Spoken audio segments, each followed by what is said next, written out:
Something incredible was hiding in the ground, and no one saw it coming. On a quiet day in the Iowa countryside, a teenager set out on a simple mission walk along a creek on his friend's farm, and maybe, just maybe, find an arrowhead or two.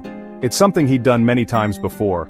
After all, the rolling hills of Iowa are filled with remnants of the past, pieces of tools, flakes of stone, small treasures that speak of ancient civilizations. But this day would be different. As he wandered along the water's edge, eyes locked on the muddy banks, he noticed something odd peeking out from the soil. It didn't look like a rock. It didn't look like wood. It looked ancient and big. He knelt down, brushed it off, and slowly began to realize this wasn't a relic of a human past. It was something much, much older. At this point, he had no idea what he was holding. All he knew was that it was heavy, curved, and didn't belong in a creek. He hauled it back up to the farmhouse where the owners took one look and realized they were dealing with something truly extraordinary.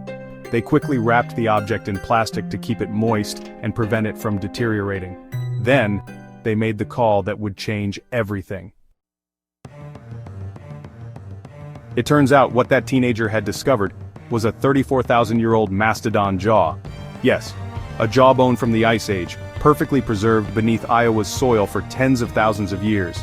Measuring about 30 inches in length and containing the fossilized molars of a juvenile mastodon, this bone likely belonged to a young creature that stood nearly 7 feet tall when it walked the earth. Once confirmed by experts at the University of Iowa, the jaw was transported to the Paleontology repository, a facility dedicated to preserving Iowa's prehistoric past. According to Tiffany Adrain, the special collections manager, the fossil was in astonishing condition because it hadn't been left in the sun too long. "We were incredibly lucky that the student found it when he did," she told Vice. "Had it been exposed for much longer, it could have dried out and crumbled." But this one discovery tells a much bigger story. A story about what Iowa once looked like and who roamed its vast plains long before humans set foot here. Back during the Pleistocene epoch, Iowa wasn't just farmland. It was wild, untamed, and filled with megafauna. Giant ground sloths lumbered across the fields, saber-toothed cats stalked the forests, and towering among them were mastodons, ancient relatives of elephants, distinct from their woolly mammoth cousins, with shorter, straighter tusks and more rugged builds. Though they disappeared over 10,000 years ago, their bones still lie beneath our feet, waiting to be found. And remarkably, many of these discoveries come not from paleontologists but from regular people, hikers, farmers, kids exploring the woods. According to Adrain, I think people are finding stuff all the time. They're out fishing, canoeing, walking, and suddenly they spot something strange sticking out of the dirt. The University of Iowa's Paleontology repository holds over 1 million fossil specimens, many of them donated by the public.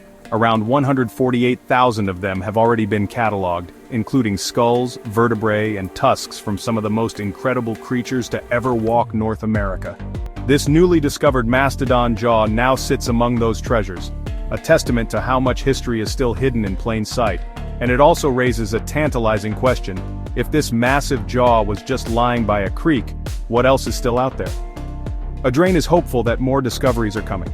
She dreams of someone one day stumbling upon the remains of a saber-toothed cat, an ultra-rare find but not impossible. After all, the teenager who found the mastodon jaw wasn't even looking for it. And that's what makes this story so special. It reminds us that history isn't locked away in museums or buried deep in textbooks. Sometimes it's just beneath the surface, waiting for someone curious enough to notice. So the next time you walk through a field, a riverbank, or even your backyard, look closely. Because the past isn't as far away as we think.